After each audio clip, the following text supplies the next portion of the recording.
And now, the LSU Football Fix with Preston Guy, presented by TigerBait, starts now.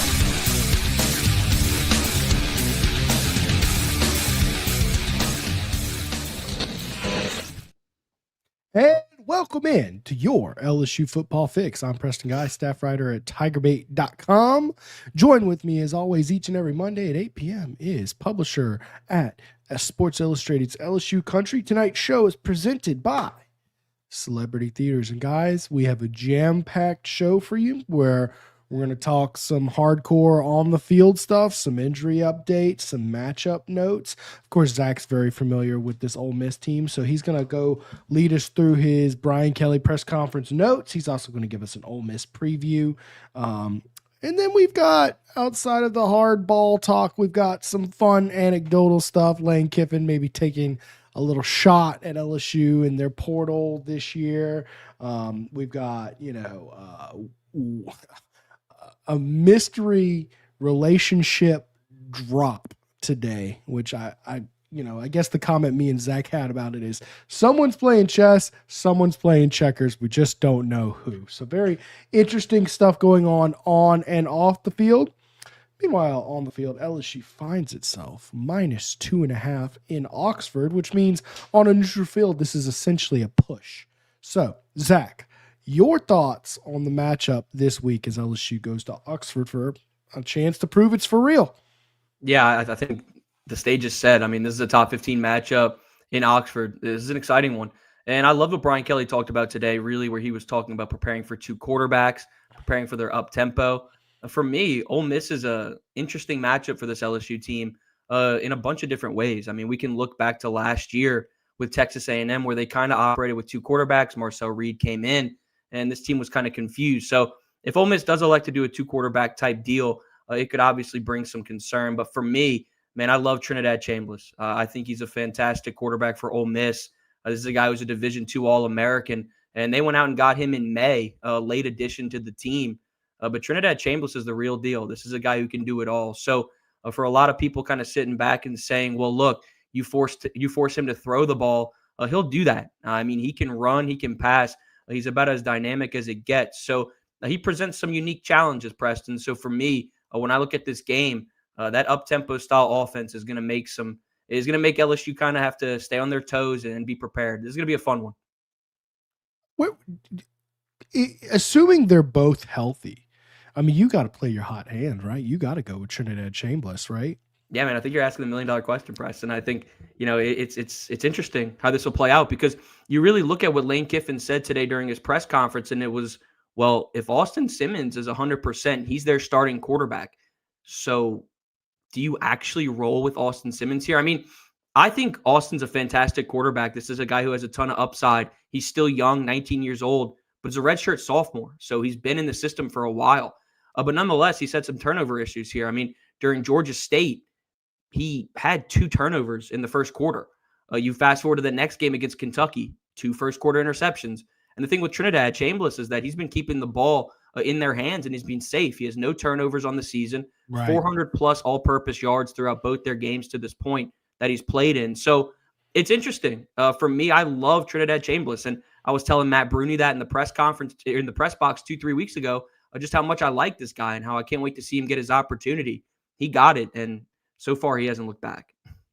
And it's funny because he's not a particularly highly recruited guy. He's not a guy with insane measurables, but then you go out and you watch him play.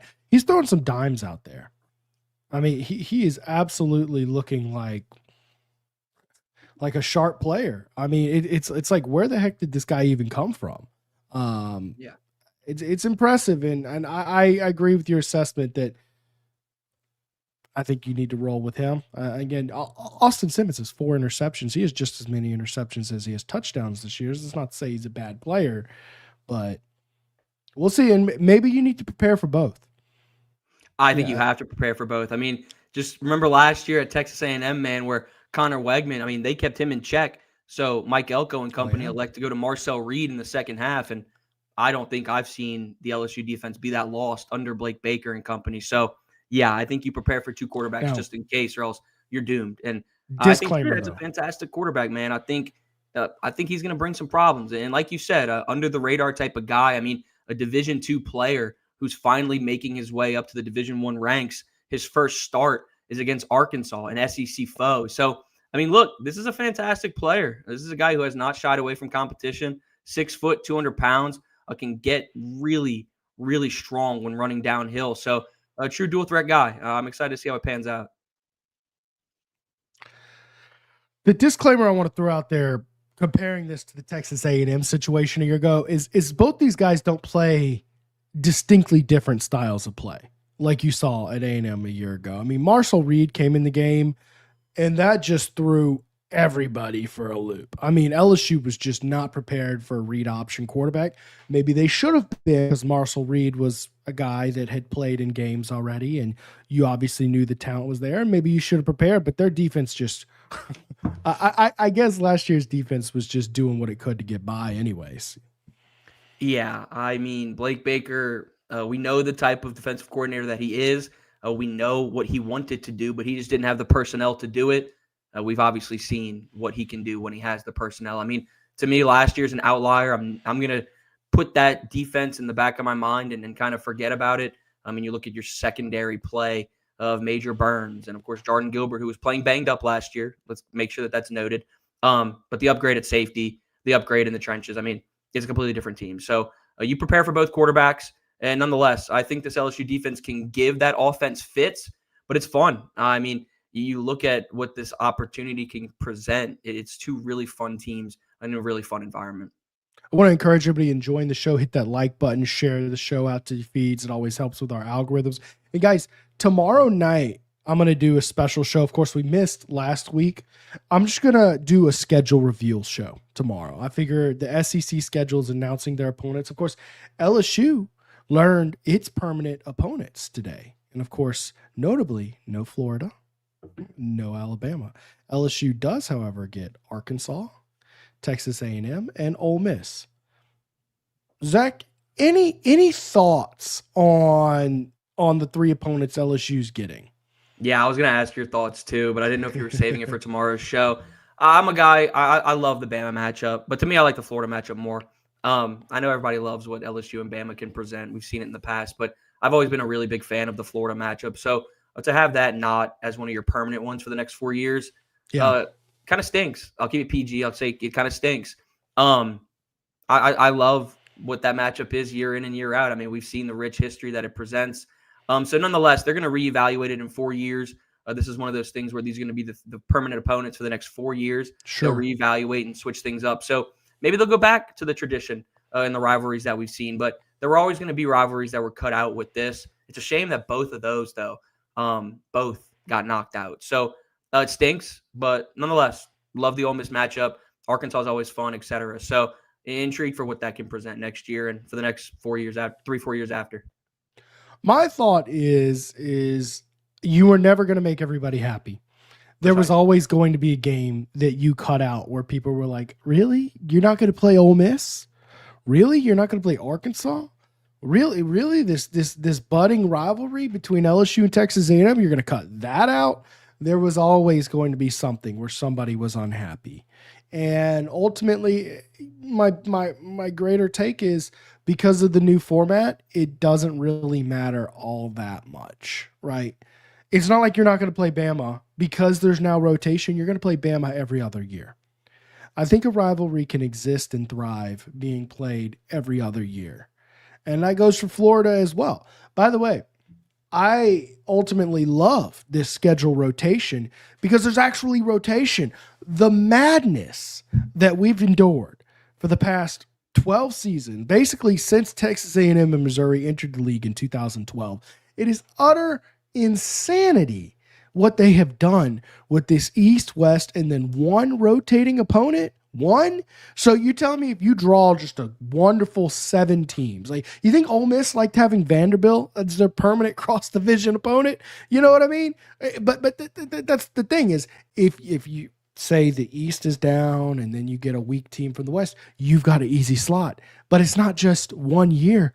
It's every year. You're guaranteed it until these programs turn around. You need more rotation to be a real conference. And I think they got just what the doctor ordered with 6 in, 6 out every single year. You're going to play every team in the conference in 2 years. And in 4 years, you'll be at every stadium in the conference, unless I'm doing some math wrong. But I ultimately think it's a good thing.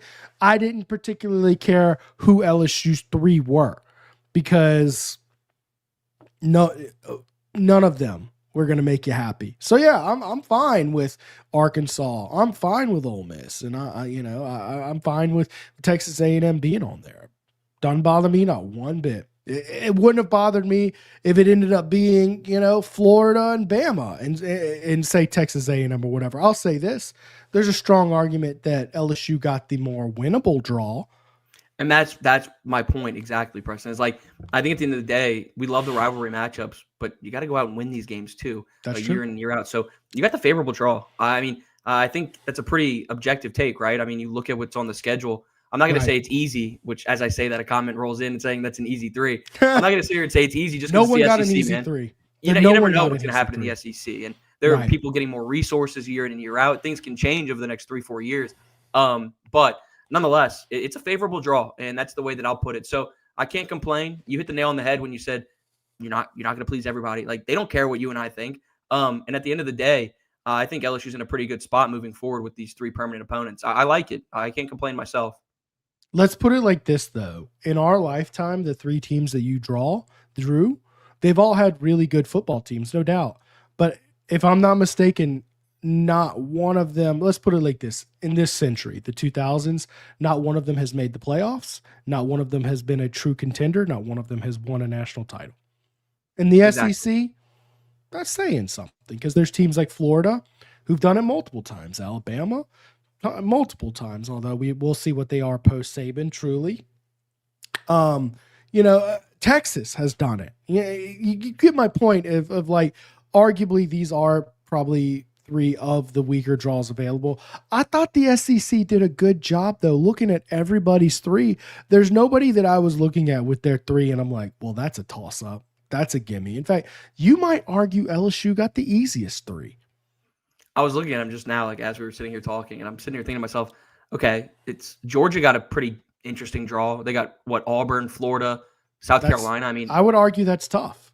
Like, that's not the easiest draw in the world either. So, like, if you look at what LSU got, I mean, LSU and Tennessee, as I say, man, Edward, this guy, you're cooking right now. Every time I'm about to put some comments up in just a second. He's got it right before me. So, yeah, Tennessee got a pretty fair draw as well. I think LSU and Tennessee are right there. So, yeah, LSU should be pretty pleased with what they've got.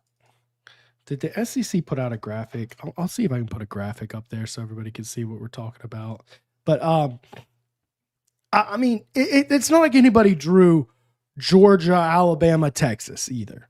Dang, you know what I mean? Tennessee did get a pretty easy draw. All right, hold up. Let's see if anybody has a good. It's Kentucky, Vanderbilt, Bama. And like you said, we'll see what Bama is after this post-Saban era, after we've seen over these last 2 years. I mean, they're still on the fence.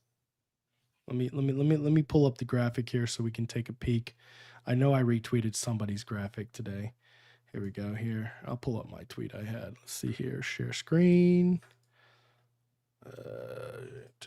Also, while you pull that up, I agree with what Steven just said too. He said, just hope we get Arkansas LSU on the Friday after Thanksgiving. I love that matchup. I think that'd be fantastic. Yeah. So look, here we go. So Alabama gets Auburn, Tennessee, Mississippi State. Obviously, it's a downgrade for them because Auburn, Tennessee, LSU would have been brutal for them. I mean, Arkansas gets Texas, LSU, Missouri. I mean, Auburn. I'll say this: Auburn probably on paper has the toughest draw, but did they give them Vanderbilt to help offset that? You know, dang, I didn't even realize that. Yeah. I mean, think about Georgia, Alabama, but again, these are these schools. These are their rivalries that they're fighting for to keep. So, I guess the SEC did the right thing by giving Auburn Vanderbilt. They were going out of their way to say, we're not going to look at rivalries anymore. Because if they were looking at rivalries, they would have said, well, LSU Auburn's a bigger rivalry. No, they were looking for more equity, a more equitable schedule. So no one, I feel like, fleeced with this, and no one got fleeced with this. You were never going to make everybody happy. And the first thought I had when I saw Florida and LSU running onto the field this weekend was this feels correct. Seeing LSU and Florida, two iconic brands playing each other, it feels correct, but at the same time, something's got to give. Somewhere, somehow, something's got to give. And again, because of the rotation, guys, they're not going away forever. You have an actual conference now. You have real conference rotation. It's fine. It's fine. They'll be there next year is my overall thoughts here. Let's get to a few comments. See if anybody has anything interesting here. Travis Wilburn, Flynn and Hester upset we didn't keep Alabama and Florida is kind of ridiculous. Why make our route a title harder than anyone else? Just didn't make any sense. Let me take that one real quick. Just go for it, man. When you look at these are two former players. I mean, Flynn and Hester, these are guys that been on the field in the biggest games that there are. These are two guys that love the rich history of these matchups. So for me, I can't blame them just because those are guys that have been there, done that on the field and have seen what those matchups present, being obviously there in the trenches. But from a kind of a fan perspective and somebody who hasn't been on the field, I also completely agree with that perspective, though. You want to not necessarily have the easiest path in the world because you still have to go through an SEC schedule, but you want a favorable draw. And like you said, Travis, I mean, you look at the favorable draw that LSU had, you have to be happy in that aspect. So I kind of hear it at both sides. One shoulder tells me I understand the rich history that they enjoy. It makes sense completely. They've been there, done that. But the other shoulder tells me, all right, man, you got a favorable draw. Let's ride with it and be happy with it. And that's kind of the one that I'm leaning towards. Well, let me ask you this as a fan, guys, and in the comments, I want you to chime in. What would you rather have, a championship or your rivalries played? You know what I mean? Would you rather have a playoff appearance or be sitting on the outside? To me, it's a pretty obvious answer of course you'd rather the easier path. But again, this isn't a guaranteed easier path either. That's not guaranteed. I will say this as a former player myself, if I looked up and they took Southern Lab off the schedule for us, although they took my high school off the market altogether. I was going to say, didn't they? Yeah, the school is gone. So I was very, very upset altogether. But if I had looked up and say a team like Southern Lab or like, for instance, Dunham, when Dunham moved up to 2A and we were still 1A, that was a little upsetting as a player. But, you know, from the outside looking in, ultimately what really matters is you want to see your team win it all. So again, guys, maybe I'm on the unpopular take zone here.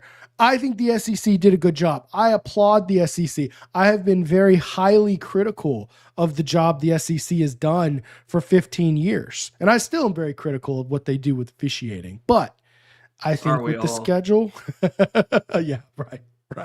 But what's that thing they're doing where they're broadcasting the replay broadcast feed or whatever? Look, whatever's going on there, I think they need to get behind it because there is some questionable stuff that comes out of that SEC replay booth. And by the way, they just straight up admitted this weekend. Did you see the press release they put out in regards to the Oklahoma game?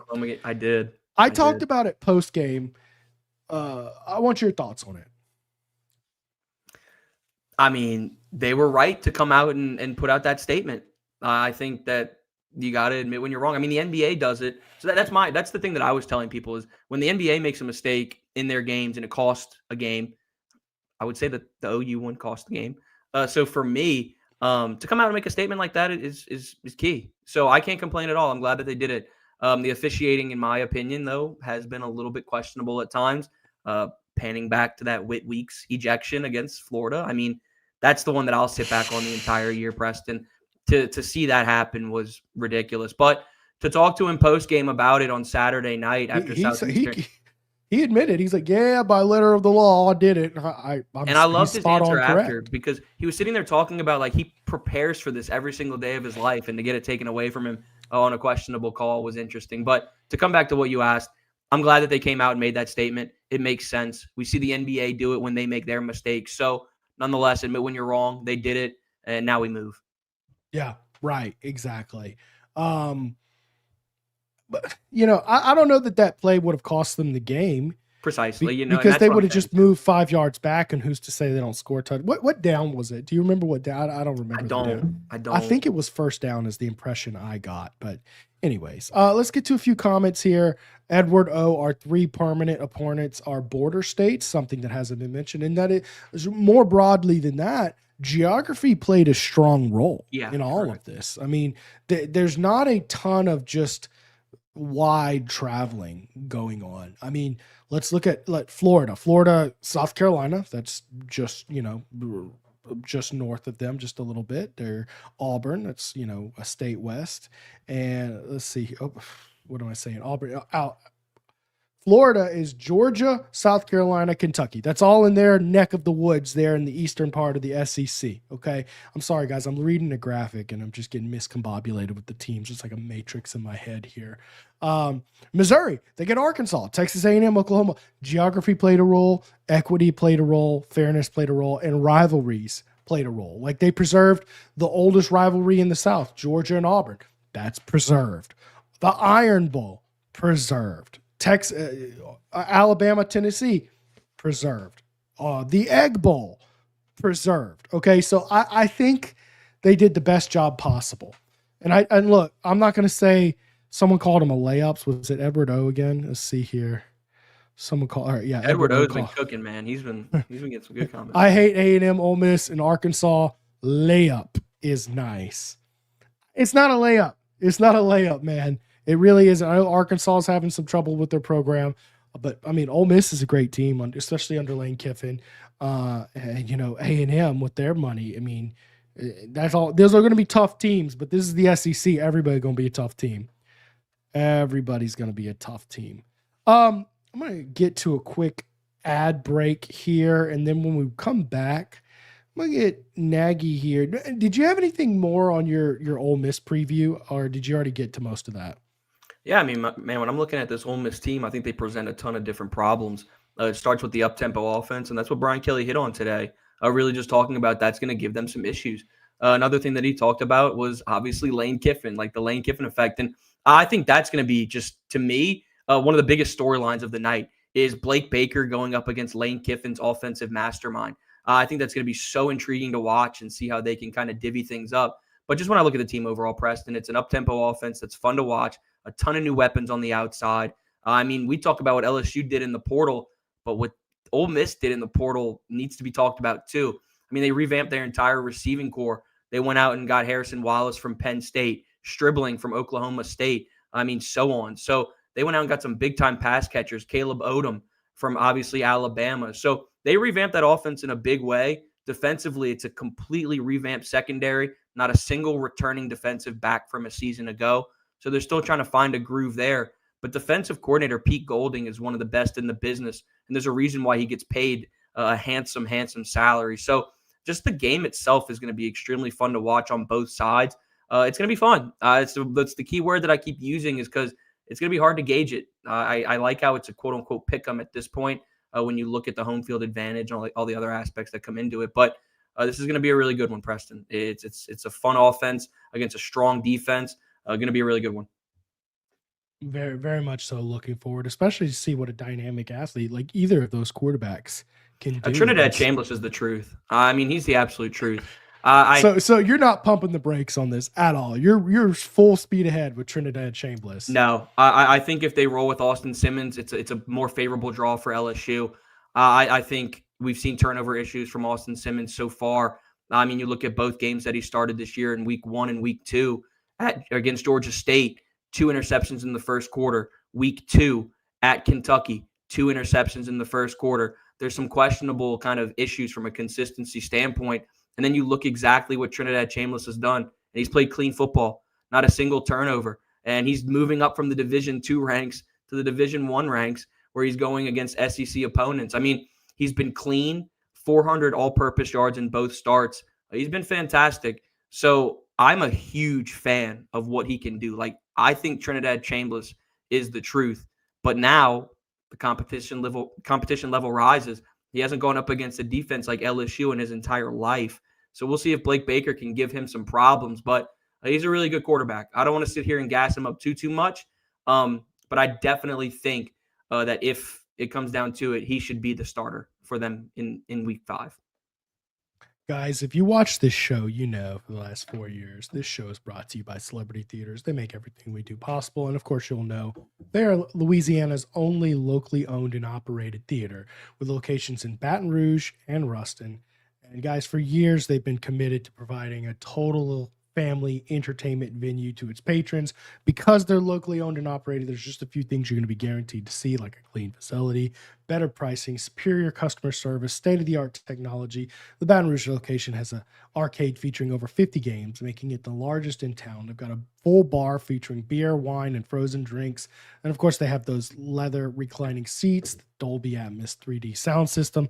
And guys, if you're looking to save, they've got the weekday specials. They've got Senior Savings Day on Monday, Bargain Tuesday, half-priced arcades on Wednesday, Thirsty Thursday going on. And guys, if you're looking to do a private event or party, guys, send them an email, events@celebritytheaters.com, whether it's a corporate arcade event or whether it's a school party, a birthday party. Guys, they're a great place. They've got 8 or 10 theaters to take care of whatever you need, whatever you want to set up. Give them an email. See if they can put it together for you. That's events@celebritytheaters.com. And guys, if you're looking to get geared up this weekend, some good stuff going down at our friends at Alumni Hall. Guys, it's the best place to get all your officially licensed LSU gear. They are your ultimate shopping destination. They've got it all: Nike gear, Champion, Johnny O, On Reserve, Peter Millar, Southern Tide, hats, gifts, accessories, and more. Remember, you can use the promo code TigerBait. That's all one word, TigerBait. And you're going to get 10% off most items in their store. They also have LSU jerseys. The Nike Pegasus shoes are in. Of course, the popular Bayou Bandit shirt that LSU's defense has been wearing. You can get all that and get it shipped. Remember, if you're ordering in Louisiana, they ship from Baton Rouge. So if you're local, it's going to get to you faster because they're not shipping from some New York or Texas warehouse. It's coming from you in the state. And guys, I got to tell y'all about our friends at Genesis of Lafayette. Of course, guys, they are the premier luxury dealership in Lafayette, offering the finest cars and SUVs in the region, coupled with the best service anywhere. Genesis of Lafayette has a huge inventory of new and certified pre-owned Genesis vehicles for a truly first-class automotive experience. It's Genesis of Lafayette, 6600 Johnston Street, here to exceed your expectations. Genesis of Lafayette, or shop us online at genesislafayette.com. Give them a call, 877-856-2961. Tell them TigerBait sent you in. Who else you should be telling TigerBait sent you in? Guys, let's go downtown. Let's go to 107 3rd Street in downtown Baton Rouge. Struby's. It prides itself on providing a 5-star dining experience at a reasonable price. Struby's is locally owned with ownership in the building, taking a daily level of pride in their food and service you don't just see from any old corporate establishment.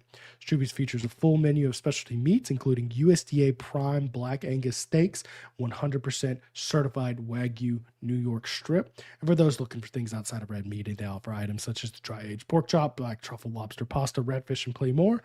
Book your reservation online at strubys.com. Make sure to let them know TigerBait sent you in. Zack, I was going to ask you on the Ole Miss matchup stuff. You mentioned a lot of good stuff. They obviously went to the portal. They've always been going to the portal. But is there any particular matchup you see with Ole Miss that gives you the most concern? You cover LSU and you cover Ole Miss a little bit. What concerns you from the LSU side on this? Yeah, I think it's the ability to stop the mobile quarterback. I think what we saw with Cade Klubnik was a nice sample size of really keeping him in check, but now we're starting to see that maybe that Clemson team wasn't as real as we thought they were. And so now you look at what Trinidad Chambliss can do here, and this is a really fun quarterback to work with. And I know that we're sitting here and we're kind of almost talking in hypotheticals because they could roll with Austin Simmons, who's also a little bit of a dual threat himself. But Trinidad Chambliss had over 100 rushing yards last week. Like, this is a guy who can move. So I just would love to see how this team operates with a mobile quarterback. And I saw a really good comment earlier where they were saying that we're going to make Chambliss see ghost like DJ Lagway did. And to me, I think that's a fair take. Chambliss hasn't gone up against the defense of LSU stature to this point. So when I look at matchups that really intrigue me, it starts with LSU and kind of utilizing that second level to spy on Chambliss and keep him in check. Because this is a guy, I've said it twice, I'll say it a third time, I said over 400 yards in both games that he started for Ole Miss. Crazy. That's kind of crazy. This is a guy who's coming up from Division II, was a national champion at Ferris State. I mean, I'd be impressed if anyone has heard of Ferris State, because I sure as heck haven't. So to come up from a Division II All-American and really make an impact right now is really impressive. No doubt. Now, let me ask you this. In my opinion, to move the ball against this stout front seven, I think LSU needs to implement a power running game. We saw some under center from LSU, but I don't think we saw a true fullback this last weekend against Southeastern. We saw one play against Florida. I mean, I think at a certain point, you got to get Pyburn back there and give him a chance, right? I think it's fair. I mean, Brian Kelly was asked about it last Monday, a week ago today, and kind of talking about giving him the opportunity. And he said, we won't see too much of Pyburn back there, but why not give him a chance? Why not? Hurts my soul. We saw how impressive it was, so why not try it out? He's nasty. He's a nasty player. I guess with Relaford dealing with his injury, he will be doubtful for this game, right? And they're talking about he might need surgery to recover, and if he gets surgery, that's season ending. I guess with that element hurting their depth at defensive end, maybe they really want to keep him safe and healthy and refreshed for that side of the ball, because all of a sudden you're down one less man. Now, I still think you have an elite 3-man rotation there. Jamari Butler, Patrick Payton, Pyburn, and look, even some of the young guys came in and played very well. Dylan Carpenter. Dylan Carpenter played very well. And the freshman, who's the Damon guy? Shanklin. Yeah, Shanklin came in, had 2 sacks. Yep. So I've said for a long time, this is a very deep and talented edge room.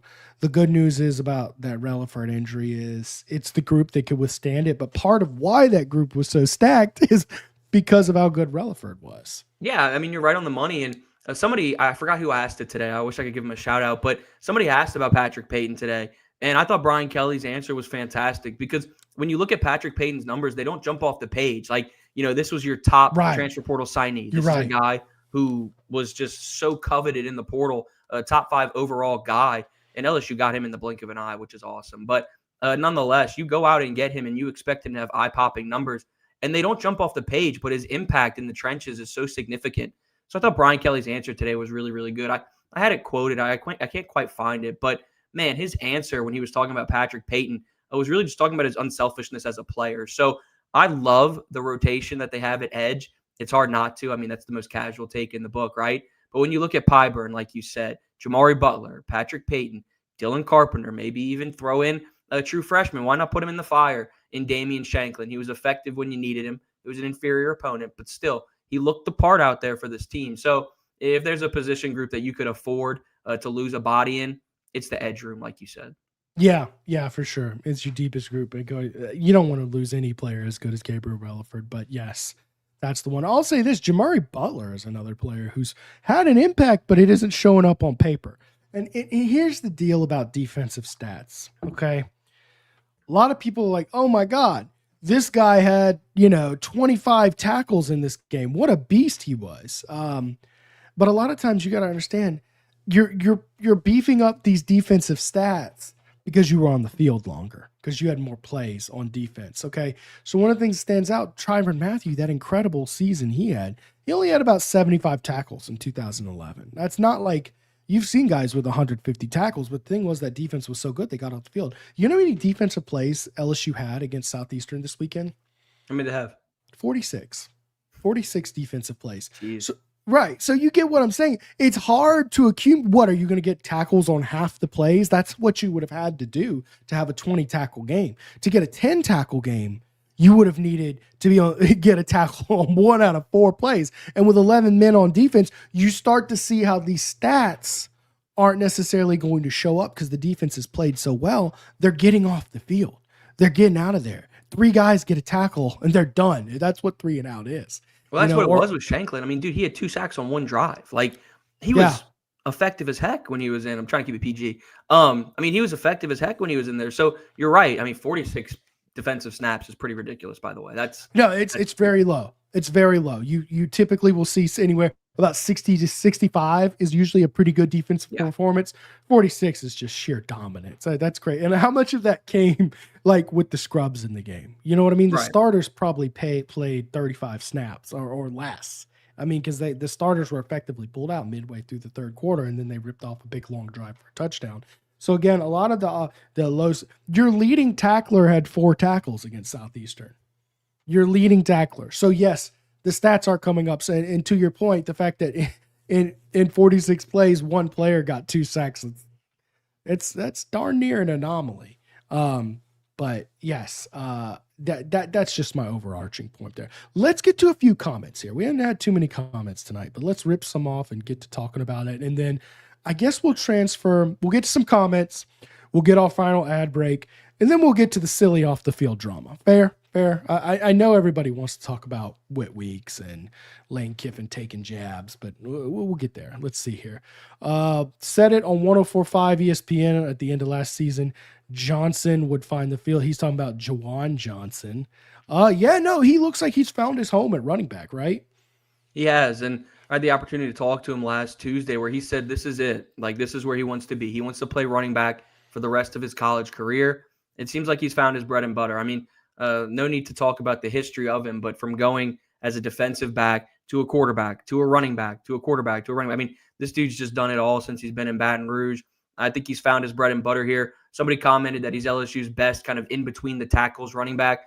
It's hard to not agree with that. I think Caden Durham kind of on the other side has been trying to operate here in between tackles, but the offensive line has struggled mightily. I'll keep it, again, PG, has struggled mightily at times in the run game. So it has resulted in Caden Durham being a little bit lost at times. But nonetheless, that's a really solid little 1-2 punch that you're working with right now. I can't wait to see how Jawan Johnson performs kind of when the competition level rises a little bit too in the heart of SEC play. But this is a guy who deserves to be on the field. He's dynamic and he can do a lot of different things and sees the field really well dating back to his time at quarterback. I'm trying to remember, did BK mention Caden Durham today? He said he's fine, right? Yeah, Caden Durham underwent an MRI and it came back clean. This is one that they were really worried that he'd have a high ankle sprain and he'd be out for a little bit, but he's going to practice light this week, and it seems like he's going to be probable. We'll see what happens on that injury report. I mean, they got to put some stuff on there Wednesday, but I'd expect him to dress out and try to give it a go. Yeah. Well, and then, okay, let's say he gives it a go, which I'm almost certain he'll play, but it's about how 100% is he. And then I asked BK after the game, I said, look, Jawan Johnson, he led your team in carries tonight. Are we going to see more of that moving forward? I was legitimately curious because it seemed like he's your RB2 right now. He's not a gadget gizmo guy. No, he's your second string running back above Harlem Berry. So the question being, if Caden Durham's limited, are you really going to turn to Jawan Johnson as your starting running back? That would be quite the story, don't you think? I do. I think you've been operating with a stable of backs right now. You've been kind of divvying up those snaps to a certain degree, but we saw when they needed somebody to roll with at Clemson, Jawan Johnson got a lot more touches than I thought he would. You look at against Florida too, a decent amount, I think. I'd have to look at the box score to really try to get a better memory of that. But this is a guy who's making some plays, Preston. So he's cruising up the depth chart. And I think that's a really good question, by the way, one that I haven't really thought of myself, because we don't want to put any injuries into the atmosphere. Again, we know Caden's dealing with that ankle injury. But if he's not 100%, do you roll with Jawan Johnson as your starting running back right there? That'd be one hell of a story. I mean, I think that'd be fantastic. So we're starting to see Harlem's kind of snap count uptick a little bit more. I'm intrigued to see how that plays. This is the stretch that I was really hoping you'd have Harlem Berry prepared for. Okay, because I remember saying before the season, we know Frank Wilson's history. He didn't throw Leonard Fournette into the fire.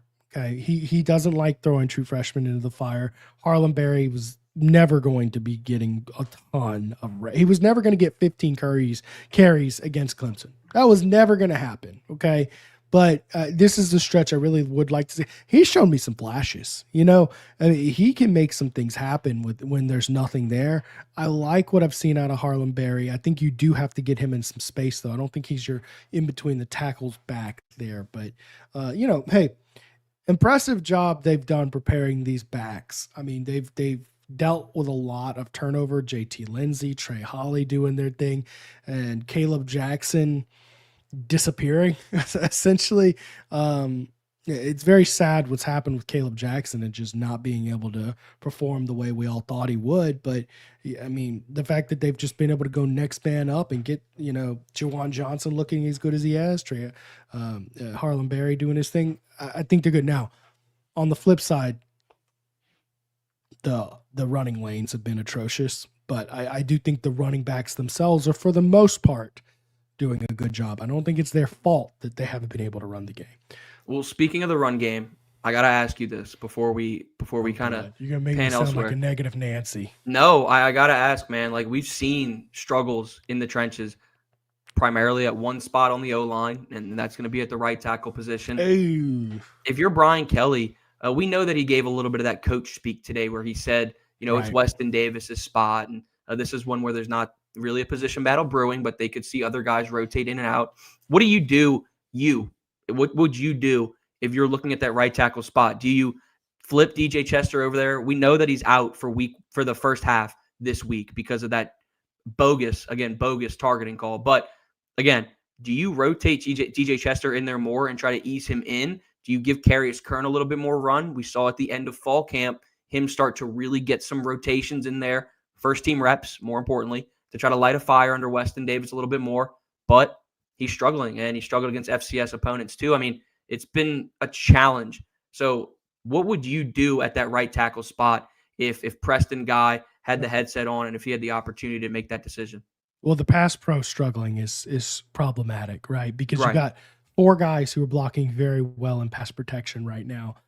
And Weston Davis is struggling against Southeastern. That's problematic. You don't want your offensive tackle struggling pass protection. What I would do is make sure you've got 2 tackles who can pass protect first and foremost. It doesn't really matter who.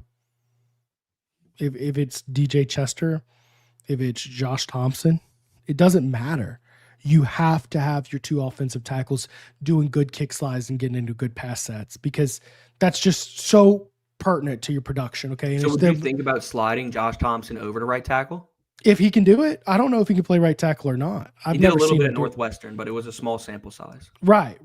He's primarily an interior lineman, but if he can play right tackle, that's more important than playing left guard. You know what I mean? Or right guard, right? You get what I'm saying? Like your offensive tackles are more important than your guards. They just are. Okay. And here's the thing. Your pass protection has been good enough to where you might be able to win some games with it. Okay. I don't think your run blocking has necessarily been good enough to justify putting emphasis on that yet. I mean, certainly you need to fix it in a big kind of way. I don't think there is a solution to get just wide open running lanes this year. I don't. I think that's why the offense is doing all this cutesy stuff. And frankly, I think a little bit of the cutesy stuff is making it harder to focus and harder to get into a rhythm, because they're trying to do all these things because they know they can't pound the ball. They know they can't, so they're doing what they can. That's why I haven't been as hard on Sloan as a lot of people have. So anyways, I'd find anybody who can do it. But ultimately, what you're probably going to have to do is run a lot of your reps with a running back on the right side of Nussmeier. And you're just going to have to, instead of sending that running back on a route, you're going to have to at least get him to chip before he goes out on his route. At least minimum chip, because you can't operate if someone's coming to whack Nussmeier. By the way, you don't want Nussmeier getting hurt. He's been dealing with 2 injuries this early season already, with the knee injury and the torso injury. Keep him healthy. Although, I'll say this, Michael Van Buren, he did prove a lot of us wrong, didn't he? He did. But my thing right now is just, if you're going to get the run game going, this is the week that it has to happen. Ole Miss, so far to this point, I can only speak through 4 games, but they've been abysmal in run defense. I mean, I think I read that they give up almost 200 yards a game on the ground. Somebody put it in here. 190 is what the exact number is. 190 yards per game on the ground. So if you're going to try to get after it, this is the week to do it, to really get clicking and get that kind of confidence boost going in the trenches. So I love what you said there about having Caden Durham or another running back on that right side. And Caden Durham learned from one of the best pass pro guys in Josh Williams, a season ago. So for me, man, put him back there and see what he can do. So this is the week that you got to get that back on track, because I truthfully think that this could be a really nice confidence boost in the run game. I will point this out though. A lot of that 190 yards per game, Taylon Green hung 115 Oh yards my on him. gosh, dude. He was unbelievable in that game. Like, I'm sitting up there in the press box, Florida week, and I'm sitting there watching that game, and I'm like, oh my gosh. I mean, he put up almost, if not over 400 all-purpose yards himself. He absolutely dissected that Ole Miss defense. But I'll give Pete Golding and company a kind of tip of the cap. Those in-game adjustments that they made at halftime were fantastic. So that's what they can do really well, is those in-game adjustments. Lane Kiffin too. But absolutely, you nailed it, Preston. I mean, Taylon Green killed them on the ground. But my point in bringing that out is LSU's not getting those kind of rushing yards. You know what I mean? That's 115. You take the 115 out, they probably give up, I don't know, probably something like 170, probably 160 yards per game, which is still not like great per se, but LSU's not getting those kind of rushing yards. But yes, you would love to see a running game established. I'm not very optimistic until they give me some power element. Me either. And someone posted in here a little bit ago something about Les Miles, which is the comment I keep on having, where I never thought I'd say the day. Brad David, I hated LSU running under center when Miles was here. I never thought I'd say the day where I missed the toss dive, but Zach, I missed the toss dive. I miss the physicality of it. We're going to lean forward. We're going to show you that our knuckles are white. We're going to get our stances real tight, and we're going to run right through you just from time to time. I don't think that needs to be your bread and butter. You don't need to be focusing your offense around it, but I do think that, once per drive, I'd like to see a good power running formation, because, I mean, it's been 5 years under Brad Davis. It's been 4 years under Brian Kelly. And I haven't seen any consistent running attack from this team. Not consistently. Yes, Tyrion Davis-Price ripped off for 285 against Florida, right? But still, we haven't seen that. Isn't that just the craziest thing? What a fever dream that 2021 season was. And just in the middle of it, Tyrion Davis-Price sets the record for rushing yards, which on one hand does kind of make me sad in retrospect, because Leonard Fournette's game against Ole Miss was outstanding. He had 16 carries. It took Tyrion Davis-Price 35 carries to break that record. So it's like they're not close in terms of how good they played in their games, but still the one who was much worse holds the record. Anyways, let's get some comments here. Just waiting for the big run. You know what? You might as well keep going. You might as well keep going down and get to it. Oh, God. All right, I'm just going to keep it going. Stick to the run. I'd make Nuss pull it in the first. I wouldn't do that. I've heard a few people say they would run Nuss a little bit. First off, proud of Nuss for the 26-yard run. That was a career long for him this weekend. I'm not running Nuss. If you have a wide open lane, take it. But do what you did against Southeastern. Run until there's no room to run and get your butt out of bounds, son, because you're too valuable. Let our run game get well this week. And by the way, if you don't think Nussmeier was valuable, I want you to consider he was 26 of 32 with 5 drops this weekend. He was near flawless. Like somebody asked earlier, how many drops do we have on the season? Just sit back and focus on last week and having 5 drops against Southeastern. I mean, that's so uncharacteristic and that's abysmal. Nussmeier was near flawless. If you know what, I'm done. Pull it up. I know you've been waiting to do it. Do it. That's the one that I was hinting at. Let's talk about it. Let's get our final commercial break, guys. I'll be right back. We're gonna get our final commercial break, and then we're gonna get into degenerate talk. How about that? Fair, everybody. We got to pay some bills, and then we can get silly. Okay, so let's talk about our friends, Capital City Grill, guys. One thing we try to do with all of our partners that we have is partner with locally owned businesses that we've experienced firsthand and we can know and trust to provide an outstanding experience for our listeners. And that's exactly what I get every time I go to Capital City Grill. They're located 100 Lafayette Street in downtown Baton Rouge. Guys, it's your ideal lunch and dinner stop for a casual dining experience. Guys, they got plenty of items like sandwiches, burgers, seafood pastas, steaks, and more, with most everything priced at $30 or below for an affordable experience. Don't forget to celebrate a Tigers win at their Sunday morning brunch, 11 a.m. to 2 p.m., and book your reservation online at Capital City Grill. Another place downtown we love to pop in, Bay's Oyster Bar, guys. Guys, I'm a big oyster guy. If you like good, clean, fresh oysters, whether they're raw, char grilled, fried, or anywhere in between, Bay's Oyster Bar is your best place to do it.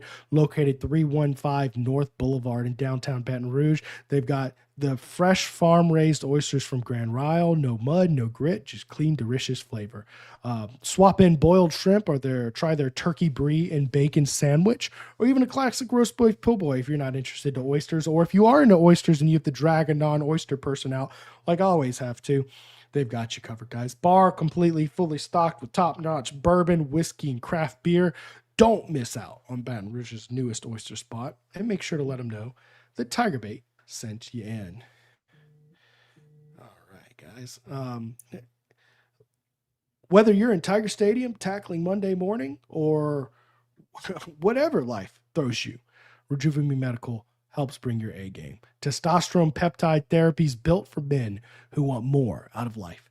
Visit rejuvenamemedical.com and go Rejuvenate. I've noticed that my mental clarity is better. I'm able to focus more. My energy levels are up, and I bounce back in the gym more like I'm in my 20s and 30s. I feel like myself again, stronger, sharper, and ready to take on anything. And guys, if you've noticed this new studio, y'all know who wired me for success. It is the official electrical company of TigerBait.com. No matter how big or small your electrical needs may be, Dykes is wired for success. Need a 10-story office building? They can wire that. 200,000 square foot warehouse you need built? They can wire that. Expanding your existing commercial building? They can wire that. Changing out a breaker, whole electrical panel, or just a receptacle in your home or office? They can wire that. Upgrading old lighting in your home or office? Guess what, guys? They can wire that. Give them a call today at the number on your screen, 225-216-9180, for a free estimate on your project, and make sure to let them know TigerBait sent you in. And guys, I don't know if y'all have noticed today, but I did switch up the lighting today in this office. I got the old retro LSU lamp behind me. I turned off the overhead lighting and went with front lighting. Y'all let me know if you like the effect. I felt like it gave me a little bit of depth here. I'm trying to play around with the new studio and the lighting Dyke set me up with. So any feedback, good or negative, it's open. Take your shot at me. If you don't like it, you're free to do so tonight. Anyways, surely Lane knew ahead of today about his daughter and Wit, right? Yeah, this has been kind of out there for a while. He's, of course, talking about his daughter, Landry Kiffin, posted on Instagram a picture of him and linebacker Whit Weeks officially making it, as the kids call it, as the generation of Zack Nagy calls it, Instagram official. Is that the right term? That's the term, man. Are showing. Look, they've been together for a little bit. This is one that, for some reason, went kind of more public this week. Obviously, LSU Ole Miss, first time, I guess, being Instagram official. So it's certainly interesting. I love it. Landry Kiffin did a TikTok live from the Weeks brothers' sisters' room the other day, and there's all the West Weeks jerseys behind here, which kind of raised a bunch of eyebrows. So I don't know if this is like the going official or not. Probably to Lane Kiffin, it's not news, no. But I'll say this: posting a picture of him on game week, that's some diabolical stuff. Okay, someone is playing chess and someone is playing checkers with that post. Is Lane Kiffin trying to get in the head of LSU fans, make them feel cocky, confident? Is Whit Weeks playing some games? I don't know, man. I don't understand the Instagram drama enough, but I do know it is very funny that, Whit Weeks is dating Lane Kiffin's daughter, and they make it official this week. Do you have any insight, thoughts beyond that it is funny? This is one that they've been together for a little bit, to go Instagram official. And like Stephen Miller just commented, a hard launch game week is certainly a choice. But look, it's something that they've been together for a little bit. She's put stuff on TikTok and all these other social media avenues and whatnot. So shout out Whit, man. Great guy, great dude. Blake Baker said in the spring that if he had a daughter, his daughter, that's the type of man, the Weeks brothers, those are the types of guys that you would allow to date your daughter. So nonetheless, he's dating Lane Kiffin's daughter. Whit Weeks, great guy. Same with West and Zack, great people. Shout out Whit, man. First off, the Weeks brothers are all fantastic guys. I love it when I get to talk. I like when I get to talk to their dad, David. He's awesome, man. He's an offensive line coach up there in Georgia. Raising kids the right way. Very obviously raising them the right way. They all have a great sense of humor. They all embrace the Honky Badger name for Whit Weeks. Great kids. So I'm sure Lane, if nothing else, is happy that his daughter is dating a great guy. Now, he might prefer it if his daughter's boyfriend wasn't sacking his quarterback, but we'll see about that. Carl Dunn, loved the old school lamp. Great lamp. Now, I do have some bad news. Technically, I sold the lamp already, but the guy paid me. He paid me like $100 for it. I picked it up for $10 at a garage sale in my dad's neighborhood. Oh, you got to keep that. That's cool. Well, the guy, he already paid me $130 for it, but he won't come get it. He lives in Florida and he won't come get it. So I've just been holding on to it. So shout out to Bo, whose lamp is renting space in my office. If he actually comes and gets it, I'll replace it. But anyways, fun story back there. Who dat fan, man? First off, condolences to your username, because my God, that was I think yesterday was the worst NFL Sunday I've had in 5 years. It was brutal. I mean, obviously, we talk about it time and time again. I'm a New Orleans native, Saints fan. It's getting rough. It's getting rough now, and it doesn't seem like it's going to be going away anytime soon. Pretty brutal Sunday. I'll leave it at that. Brutal Sunday. Let me couple that with Joe Burrow hurt, Jaden Daniels hurt. Correct. I mean, for the longest time, it brought me back to my childhood days of the Saints suck again, and there's no active rooting interest for an LSU guy doing. I mean, obviously, Chase and Jefferson doing their things, but that's not the same as a Heisman winning quarterback leading a team. You get what I mean, right? It was a brutal weekend. I will say, dare I say, the worst weekend since the no call? Maybe. Okay. I don't, because the Saints get blown out in such ugly fashion, and you don't have your LSU guys. And if I'm not mistaken, the no call was the last time LSU didn't have a quarterback.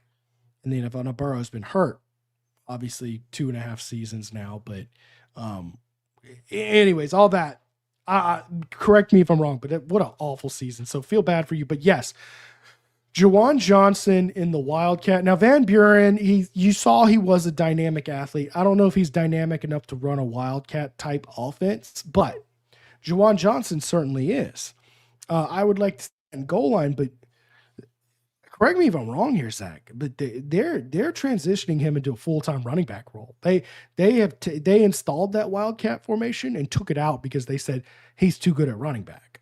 They did, and we saw a lot of this Wildcat during fall camp, where they were trying to give Juwan Johnson some opportunities there in the goal line, on the goal line, and it did not work out well. Granted, it's fall camp; you kind of know what's coming. The defense knows what to expect, but I can't quite remember one time where it did work. So he would be perfect for it. It just doesn't seem like LSU might have the push in the trenches to maybe allow it to work right now. Right. But still, yeah, that's a good call. I mean, nonetheless, he would be perfect for that. But he's transitioning full-time to that running back spot, and perfect timing. I mean, Dayton Durham is going to be a good 1-2 punch.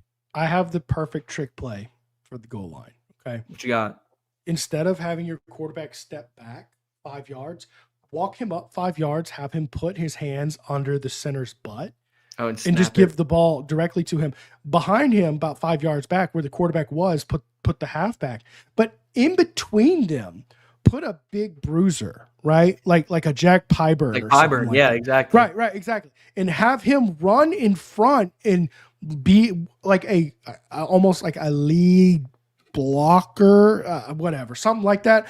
And then toss the ball back to the running back to where he gets a start and go forward for at least a yard. That's my trick play for the goal line. Do you like it? I think I could be an OC. I'm with it. I'm with it. Anyways, being a smart ass here. Joe Sloan, if you're listening, don't come after me, man. Let's see here. Stephen Miller's with us, rightfully so with JJ. No need for the Wildcat. I mean, it was more of a want, and obviously he's a younger player who's played a bunch of positions. I think maybe a year from now, there'd be one of those things where now that you've mastered your running back role, now we can mix you into that role. The last thing I want to talk about tonight is some more drama, I suppose. Lane Kiffin took a shot. Is took a shot the right word? Anyways, he called out LSU for getting the 3 highest dollar safeties in the portal and all the work and all the money LSU's invested in the portal and blah, blah, blah. It was kind of being petty in my book. Why I took exception to that comment is, bro, do you remember what Ole Miss did in the portal 12 months ago? Are we that short memory? Anyways, I thought it was just really short-sighted of Lane Kiffin to bitch and moan at all about anybody. I mean, I hear where you're coming from, because they go out and dominate the portal year in and year out, and he threw a little quote-unquote jabs. I mean, just kind of talking about how much money they've invested off the field with the staff, et cetera. I mean, it's no secret. I mean, LSU has certainly gone above and beyond and putting some money and resources into this football program, but at the same time, Ole Miss is dominating in the portal too. They're doing some really special things. I mean, Lane Kiffin is an exceptional coach and an exceptional recruiter. LSU just has a little bit more resources down here in Baton Rouge, and I don't think that's a bad take. I mean, I think it's pretty known at this point. But yeah, Preston, he definitely did kind of throw a couple little jabs there, but it's fun. It's game week. This is exactly what you want. But yeah, he did, talking a little bit about Mansour Delane and all these other defensive backs that they went and got for sure. One day, I want to do a Lane Kiffin press conference and just get him to say something diabolical. I want to be the one who fishes something out of him, but we'll see about that. Maybe one day. Are you going to Ole Miss this weekend? Yeah, I'll be up in Oxford this weekend. All right, you asked the diabolical question for me. I tried to bait your boy Napier last week. Couldn't get anything out of it. I'm just kidding, guys. I wasn't baiting Napier, but I did ask him a tough question that was frankly a valid question about him firing Corey Raymond. That was a good question. I thought it was a perfectly valid question. And a lot of people thought I was just being trolly, but it's like, hey, look, I mean, he helped his unit get 5 interceptions tonight, and this is the guy who fired him, and he just used his talents against that. That's perfectly journalistic. Anyways, the Lane Kiffin comment is more in jest because I just love Lane Kiffin quotes, man. He cracks me up. He really does. But anyways, guys, if y'all enjoyed the show tonight, what I want y'all to do is hit that like button, but also hit the bell, because we're going to go live tomorrow. Okay. I'm going to give Zack the day off tomorrow, unless he wants to pop in real quick, but I'm going to probably do round robin with a few local media guys and just talk to them about the schedule release. We'll talk about the schedule release and we'll get to whatever comments, but I believe they're going to be effectively announcing the schedule for the next 4 years tomorrow, right? Because once you see the 6 you get for next year, you're going to know it should just flip-flop back and forth 4 times, right? So anyways, there'll be a lot to discuss there. We already know the 3 permanent opponents. I gave y'all my take on that, and we'll go more in depth there, but we'll also talk more about this LSU Ole Miss matchup. That's one of the things is I missed my show last week against Southeastern. Well, now you get 2 Ole Miss week shows, and I don't think anybody's complaining about that. So Zack, where can they keep up with all your work? Where can they keep up with your Ole Miss work? Yeah, for sure, man. For me, at Znagi20 is the personal page, as always. Pumping out a ton of LSU content, as always, man. That's my bread and butter. That's at LSU Tigers SI on Twitter. Ole Miss is at Ole Miss on SI on Twitter. Putting out a lot of content this week, man. It's a big week. Big-time matchup, obviously, in Oxford this weekend. Really excited about it. We'll make sure to try to get some questions to Lane Kiffin in that press conference afterwards. But nonetheless, man, excited about it. Preston and I will be talking a little bit this week while we try to get our game predictions in together. But it's going to be fun. I'm excited to see how this one shakes out. Oh, wait, do you have a game prediction? I'll give you that one later this week. I'm still mulling over my options a little bit. I'll give y'all mine tomorrow. I'm not going to sit here and say it's a cakewalk for either team by any means. I think this is going to be another one of those instant classics between 2 programs that have seen their fair share of the last couple of years. I'm going to keep y'all in suspense. I will give my game day prediction tomorrow. So anyways, all right. Y'all have an excellent night. Thank you for watching.